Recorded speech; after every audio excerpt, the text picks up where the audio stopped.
Um bom dia, na paz do Senhor Jesus Cristo, e que esse domingo, que é o primeiro dia da semana, seja feliz para você, que você tenha satisfações eternas do nosso Deus, e que a graça e a paz e as misericórdias do Senhor vos sejam quadruplicadas em Cristo Jesus, o Senhor nosso. Eu quero meditar numa palavra de Deus que está escrito no livro do profeta Joel, capítulo de número 2, versículo de número 28, que diz assim: e há de ser que depois, derramarei do meu espírito sobre toda a carne, e vossos filhos e vossas filhas profetizarão, e os vossos velhos terão sonhos, e os vossos jovens terão visões.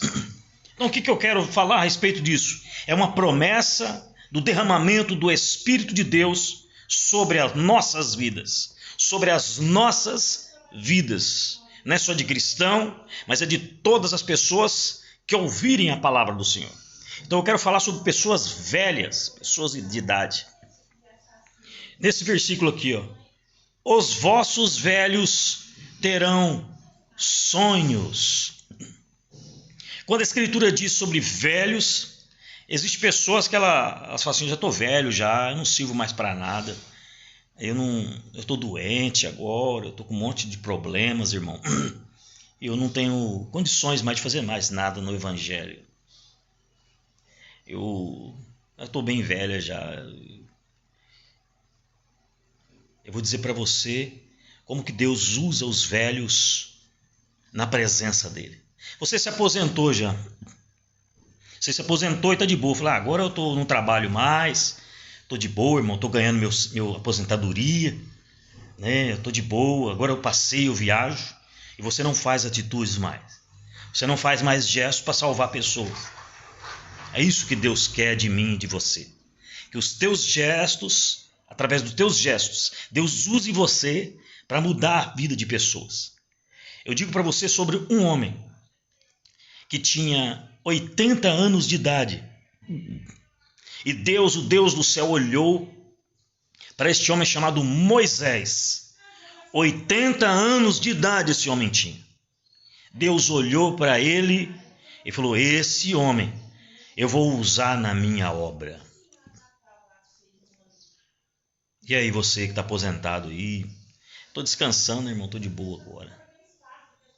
Você entrou no ano sabático, você se aposentou, sabe? O ano sabático é quando você descansa dos seus trabalhos aqui na terra. Isso chama ano sabático. Porque quando você se aposenta, você fica de boa, você pode sair a hora que você quer, você pode fazer o que você quiser. Deus quer usar você nesta hora, filha e filho. É na hora da tua aposentadoria que Deus te chama você para a responsabilidade. Diz que Deus olhou para Moisés e falou assim: Moisés, você tem 80 anos, né?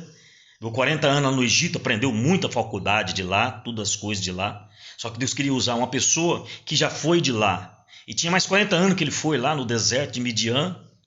Casou com a esposa dele, Zípora. Estava de boa com as suas filhas. Deus falou: Moisés. No meio da sarça ardente apareceu uma sarça, que era uma árvore pequena, mas estava toda fogosa, toda queimando. Não queimava as folhas, estava toda fogueada. E Deus falou assim: eu sou o Deus dos teus pais, e eu quero que você vá até o povo de Israel e diga que o eu sou falou contigo. Ele disse uma palavra gloriosa que o português nos ensina, que é preposição. O eu sou falou contigo. 80 anos de idade Deus estava usando esse homem. Usou esse homem poderosamente, ele atravessou o Mar Vermelho, levou todo esse povo para o deserto. E lá no deserto Deus tratou com este povo.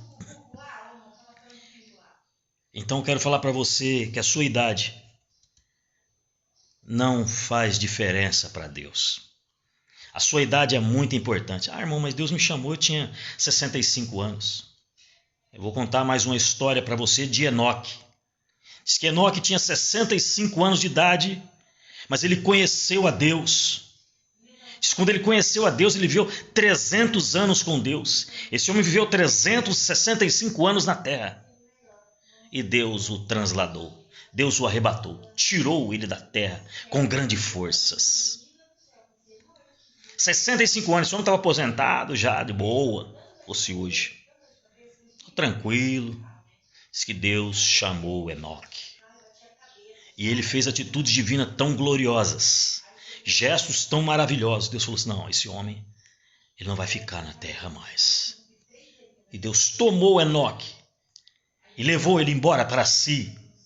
65 anos esse homem tinha. E você, quantos anos você tem, senhora? Hein, senhor? Quantos anos você tem? Você acha que Deus não vai usar você mais? Você não faz mais atitudes divinas? Você não faz mais gestos para libertar pessoas, drogados, outros idosos que têm Alzheimer, têm doenças perigosíssimas? Deus tem todo o poder para te usar, Senhor e Senhora. O poder de Deus ele é tão gigantesco que você não imagina com um simples gesto que você fizer a uma pessoa. Vamos supor que você tem um amigo seu bem velhinho, está bem doente lá. Você vai lá, leva um leite, leva um chazinho, que ele gosta daquele chá, faz o chazinho para ele. Ô, seu fulano, sua dona Beltrana, eu vim aqui, eu trouxe um chazinho que minha mãe fazia quando eu era pequeno. Minha mãe me dava esse chazinho. Você faz um chá, dá àquela pessoa. Aquilo ali, você faz reaviver dentro de uma pessoa idosa uma força gigantesca. Uma força imensa, que você nem imagina o tamanho dessa força. Porque essa força vem do Espírito que está dentro dela, chama Espírito de Deus. Ele reaviva, ele se revigora, ele se alegra. Eu lembro, meu amigo, minha mamãe também fazia para mim esse chazinho. Você toma um pãozinho daquele pequenininho, da Seven Boys, mas você fica satisfeito. Você fica feliz por aquela visita.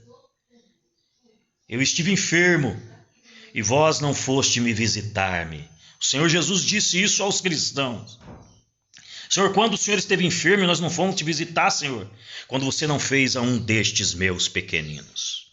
Não é pessoas da igreja que você vai visitar, não, filha.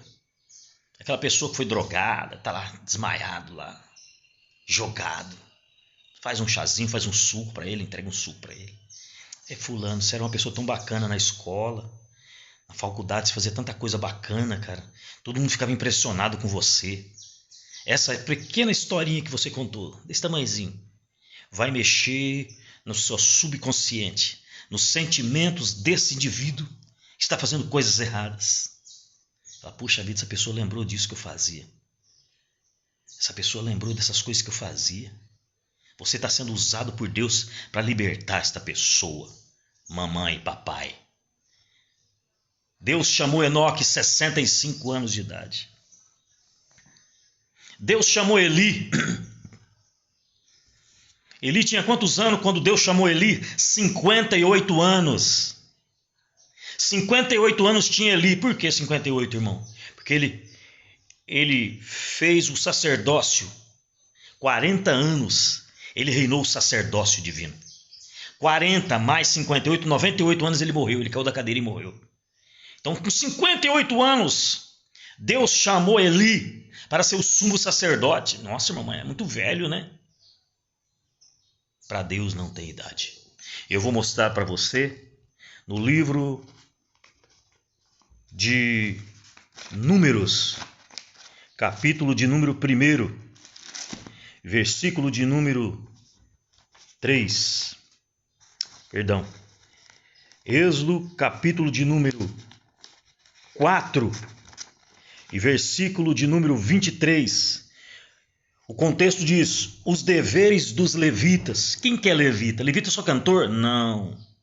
É aquele cooperador que fica na porta, lá quando você chega, ele está na porta, ele abriu a porta da igreja para você, senão você não entraria. O pastor chega depois das 8 horas. Mas o cooperador, aquele que abre a porta, ele abre primeiro, para você entrar, para você orar, para você se sentar. Eu quero sentar nesse banco aqui, eu quero sentar naquele ali. Este é um levita. Aquele que lava o banheiro da tua igreja e você entra lá, faz a necessidade número 1, faz a número 2, faz a número 3, vomita. Aquele homem limpou, aquela mulher limpou o banheiro ao qual você está usando, está limpinho, cheiroso, gostoso. Este é um levita do Senhor. Levita é aqueles que são usados por Deus para fazer a obra. Deveres dos levitas. Não, irmão, levita é só aquele que canta. Coitado de você. Tenho pena de você que pensa dessa forma. Levita é aquela pessoa que ora por você, filha. Aquela senhorinha. Fala assim, não dou mais nada para você. Senhora, a idade dessa mulher está na igreja ainda. Quando ela ora, ela fala, Senhor Deus, quero que o Senhor abençoe a fulana de tal. O Senhor dá a ela um serviço, um emprego para ela lutar e vencer, ó Deus. Prospera a vida desta mulher, dessa moça que está sofrendo muito. Diz que Deus ouve a oração dessa senhora, filha. Deus ouve a oração desse senhor que está orando por você. Porque Deus, Ele é eterno, Ele é glorioso, Ele é bendito, Ele é soberano. Veja o valor que você tem, mulher, homem, de idade diante de Deus. Aleluia. Versículo de número 23. E da idade de 30 anos para cima, até os 50. Aleluia. Vírgula. Conta-as a todo aquele que entrar a servir no seu serviço, para exercer o ministério na tenda da congregação. Deus tem ministério para você, senhora. Deus tem ministério para você, senhor. É na oração, é um ministério da oração. Diz que nós permaneceremos no ministério da oração e da palavra do Senhor. Atos dos Apóstolos. Se você ora, filha, eu só oro, irmão. O teu galardão é muito mais lindo do que aquele que fica lá na frente, só regendo, fazendo a graça. Aquele que canta com voz lírica, e você não canta com voz lírica, mas você canta a Deus dizendo assim, ó Deus, tem misericórdia desse jovem, está sofrendo nas drogas, está sofrendo no crime agora, meu Deus, desperta ele, a polícia vai dar um tiro em você. Deus está te despertando, filho. Acorda, acorda! Deus está te despertando com esse tiro. Lá no hospital você vai lembrar dessa pessoa que estava orando por você, pedindo por você. Você vai lembrar de cada atitude que esse senhor, que essa senhora, seu pai, sua mãe ou seu padrasto está fazendo por você, tocando em você. Vai lá, ele passa a mão na tua cabeça, dá o remédio para você. Deus quer te usar você nas idades. Ele está querendo te usar você no ano sabático, no ano da tua aposentadoria. Deus quer te usar. É na aposentadoria que Ele começa a te usar muito mais. Filho e filha de Deus, senhor de idade, 70 e poucos anos, senhor de 90 anos, Deus tem o poder para te usar com atitudes. É o primeiro dízimo, filho. É o segundo dízimo, você dá lá e dá um pacote de pão, uma caixa de leite para aquela moça. Você fala, filho, eu também fui jovem, eu sofria muito. Você comprou com o teu dinheiro e deu para aquela pessoa, para aquela mãe de família. Você fez um gesto muito lindo, que aquela mulher fica sem assuntos, fica sem palavras, não sabe como te agradecer.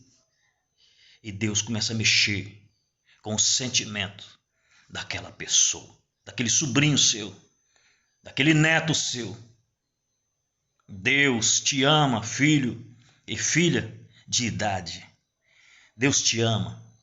Tinha Joquebede, mãe de Moisés. Ela tinha 3 filhos. O primeiro foi... esqueci o nome dele agora. Arão. O primeiro foi Arão, tinha 83 anos. O segundo, Moisés. E tinha... o segundo, Miriam. E o terceiro, Moisés. Miriam foi levar ele até lá no Rio Jordão, colocou ele dentro de um cesto e colocou ele no rio Jordão, não, no rio Nilo.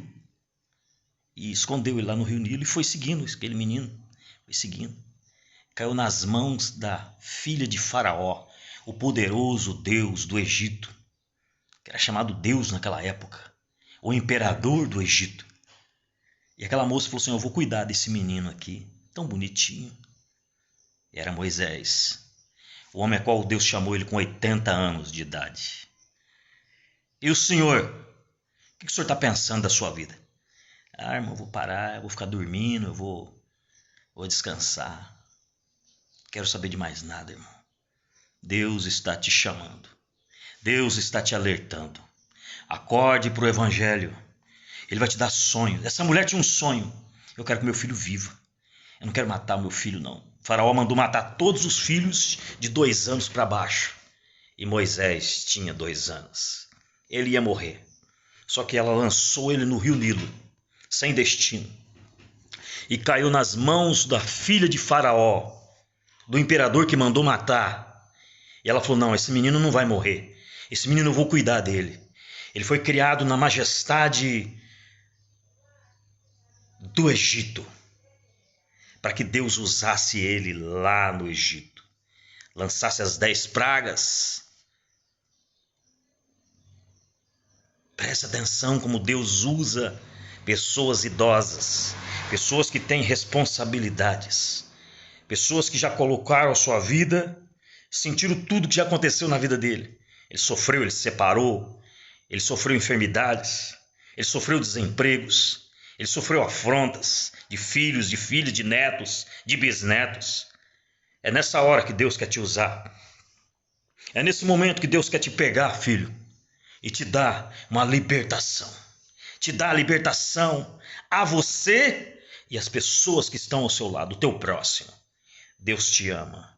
Olha só, da idade de 30 anos para cima, até os 50, contarás todo aquele que entrar a serviço, ao seu serviço, no tabernáculo da tenda da congregação. Deus está de olho em você, senhora. Deus está de olho em você, senhor.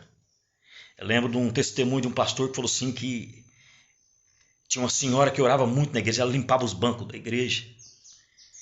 E ela orava e ela chorava, caía as lágrimas nos bancos. Senhor, abençoa essa pessoa, liberta essa pessoa que vai sentar nesse banco. Transforma essa pessoa. E esse pastor estava lá em cima, contou esse testemunho e disse assim que quando eles morreram, isso é um testemunho, você tem mais ou menos uma ideia. Diz que a coroa dessa mulher, ela brilhava tanto, que tinha vários e vários galardões, ou seja, pedrinhas na sua coroa. Cada atitude divina que você fizer é uma pedrinha que Deus coloca na tua coroa, lá no céu. A coroa representa a salvação. Guarda o que tens para que ninguém tome a tua coroa. Apocalipse capítulo 3. Para que ninguém tome a tua coroa. Quem é esse ninguém? Satanás não é ninguém. Deus disse assim, para que ninguém tome a tua coroa. Satanás não é ninguém para Deus. Ele não é inimigo de Deus. Ele é o seu inimigo. De Deus ele não é inimigo. Ele é amigo de Deus. Porque Deus pega e fala assim, vai e prosperarás. Eu vou dizer para você que a morte, ela é um estado que Deus quer. Quando Deus pegou e falou assim, estava uma reunião no céu. Do lado esquerdo estavam os anjos, do lado direito estavam os anjos de Deus, do lado esquerdo estavam os espíritos de Satanás. De todos os terça parte dos anjos, está tudo do lado esquerdo. Ele falou, o que farei para que Acabe vá a Ramote de Gileade e morra? Do lado direito não levantou ninguém a mão, mas do lado esquerdo levantou uma mão. Eu serei um espírito de mentira na boca de todos os profetas de Acabe. Deus olhou para ele e disse, vai e prosperarás. Acabe morreu naquele dia, porque Deus disse, vai e prosperarás. O adversário, ele obedece à voz de Deus. Eu lembro de um pastor que ele falava para mim assim, ó, Satanás ele crê, conhece e não obedece. Obedece muito mais do que você. Porque se ele não obedecer, ele é castigado de dores cruéis. São fogos eternos que caem nele, ele grita, ele geme. Ai, Então por isso que ele obedece. Satanás ele crê, ele conhece e ele obedece. Eu mudei a história desse homem que falava essa bobagem para mim. Ele obedece. O que Deus falou, vai e prosperarás, ele profetizou tudo mentira. Acabe acreditou e foi para a luta. E lá na guerra, ele morreu. A morte é Deus quem dá para você. Não é o Covid-19 que mata ninguém. Não é a AIDS que mata ninguém. Não é nenhuma enfermidade que mata ninguém. Moço, mas eu tenho uma enfermidade, moço. Eu sou cristão há muitos anos. A Bíblia diz em 1 Reis, capítulo de número 14 ou 13, não me falha a memória. Versículo de número 13 ou 14. Diz que Eliseu morreu com a enfermidade a qual ele tinha. Eliseu morreu com a enfermidade a qual ele tinha. Eu vou ler para você. 2 Reis, capítulo de número 2 Reis, capítulo de número 14, 13.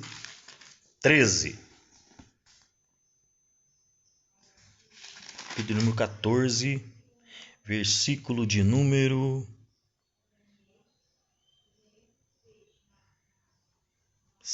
2 Reis. Estou na 1 Reis aqui. 2 Reis, capítulo de número 13, versículo de número... É isso. 2 Reis, capítulo de número 13, versículo de número 14. Eliseu estava doente da sua doença de que morreu. E Eliseu estava doente da sua doença de que morreu. Eliseu tinha uma doença. Ele era o segundo maior profeta do Velho Testamento. Ele tinha doença. Mas por que, irmão, que ele tinha doença? Para ele não se exaltar. Para ele não se orgulhar. Para ele não usar nenhuma atitude do mal, nenhuma atitude da carne, mas usar a atitude do Espírito Santo. Por isso que ele fez 14 milagres nas Escrituras Sagradas. Porque Deus colocou a enfermidade nele, para que ele não se exaltasse. O apóstolo Paulo, na verdade, ele tinha uma enfermidade. A Escritura diz que ele tinha uma enfermidade na carne dele. Ele tinha uma ferida na carne dele, que Deus colocou um espírito de enfermidade nele, para ele não se exaltar, para ele não se orgulhar. Quando ele estava se exaltando, ele começou a sentir aquela dor. Peraí. Ele começou a sentir a dor e Deus lembrava ele. Paulo, cuidado com as suas palavras. Paulo, quando ele sentia a dor. Deus fazia ele lembrar que ele não era para se exaltar. Você que tem enfermidade, mulher, homem. Você é jovem, que tem uma enfermidade e não consegue se libertar dela. Foi Deus que colocou em você, filho. Deus colocou em você para você não se exaltar. Mas a Escritura fala que é o espírito, irmão, de Satanás que estava nele. A enfermidade de quem, filho? Não é de Deus, não. Deus falou assim, vai lá e põe a enfermidade nele. Quando Deus falou para Satanás, Satanás falou assim, olha, põe doença nele, que o senhor vai ver se ele vai te exaltar. Ele falou, vai e faz isso, mas não toca na vida dele. Jó passou maior apuro, maior dificuldade, mas ele não se orgulhou, se humilhou diante de Deus. A enfermidade, filha, é para você se humilhar. Talvez você é muito orgulhosa, você é muito arrogante. Eu sou bonita, eu sou Beltrana de tal. Você não me conhece, eu sou doutora Beltrana de tal. É, doutora, vamos ver. Deus põe enfermidade em você. Você passa apuros com insulina. Você tem problemas no coração, tem problemas de enxaqueca, tem problemas de sinusite. Ai, meu Deus, que dor terrível. Ai, meu Deus. Você não pode se exaltar, filha, filho. Deus, ele te ama.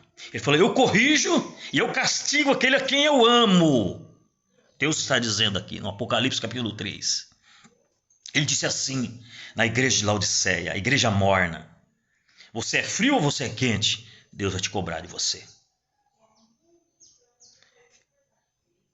Aconselho que de mim compres ouro provado no fogo para que te enriqueças, roupas espirituais. Você compra com as provas, com as dificuldades aqui. Eu corrijo e castigo aquele que... Vamos supor, Deus está corrigindo você. Fala, filha, eu não quero que você fale isso para essa pessoa. Você chega lá e fala. Deus pega e fala, filha, eu não quero que você fale isso para essa pessoa. Você vai lá e fala. Filha, eu não quero que você fale isso para essa pessoa. Você vai lá e fala. Você desobedeceu a Deus. Não fala. Não, eu vou falar. Aí você pega e fala. Aí Deus castiga você com uma enfermidade, com um desemprego. Deus castiga você porque Deus te ama. Nossa, irmão, mas Deus castiga? Sim, senhor e sim, senhora, você é jovem. Deus, ele castiga você porque você não obedeceu a voz dele. Filho, eu não quero que você corte o cabelo assim de bandido. Você vai lá e corta.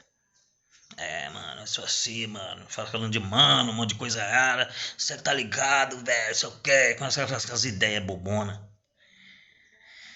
Deus te manda você pra prisão, filho. Deus te manda você pra prisão, filha. Deus te castiga. Você toma castigo dos bandidos. Eles batem com um pedaço de caibro em você. Você grita, você chora. Deus, ele castiga você. Você não quis entrar nesse caminho, filho? Deus fala bem nos teus sentimentos. Você não quis entrar nesse caminho, filho? É assim que o pai fala. Deus está castigando você, filho. Deus está castigando você, filha. Você sente dores no parto. Eu tô com dores. Você pega hemorroida. Hemorroida é uma maldição que Deus lançou sobre os filisteus. Você pega hemorroida. Irmão, não fala essas coisas não, irmão. Tô falando a verdade para você. Você quer escutar a verdade? Presta atenção no evangelho. A hemorroida é uma maldição que Deus lançou sobre os filisteus porque eles pegaram a arca da aliança, a presença de Deus, e começaram a tomar posse. Deus falou, e colocou hemorroidas neles. Você quer ser curado da hemorroida? Peça perdão para Deus o que você fez de errado. Senhor Deus, me perdoa. Peça para Deus, filho, não é para o seu pastor, não é na sua igreja, não é para o seu padre, não é para o seu, sei lá quem você serve lá. Mas é para Deus. Entra no teu quarto, você está sentindo aquela dor terribilíssima. É uma dor terribilíssima. Não precisa nem dobrar o joelho, deitada mesmo. Você fala, Senhor Deus, eu sei que eu tenho essa enfermidade porque eu pratiquei alguma coisa errada. E o Senhor não gostou. Me perdoa, Senhor. Deus está vendo o arrependimento, uma atitude divina que entrou em você. Senhor, me perdoa, Senhor. Eu quero viver livre dessa enfermidade. Eu quero ser livre dessa enfermidade. Você vai ver como aconteceu com aquela mulher que tinha um fluxo de sangue. Diz que estampou o fluxo de sangue naquele momento, exato momento. Aquela mulher foi curada daquela enfermidade. Você crê no Evangelho? Eu vou orar por você agora. Senhor Deus, eu oro para essas pessoas de idades. Eu oro para essas pessoas que o Senhor acorde eles para o Evangelho. Acorde o sentimento deles, os pensamentos deles, que eles não sabem mais o que fazer. Abra o entendimento dessas pessoas. Essa pessoa que tem enfermidade não sabe por que tem.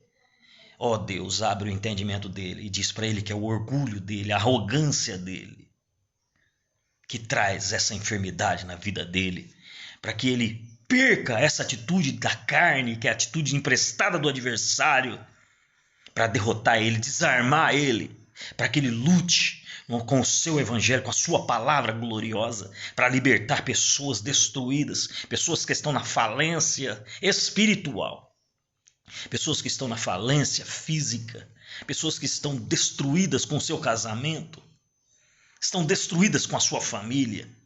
Libertai-os agora em nome de nosso Senhor Jesus Cristo, o Deus da eternidade.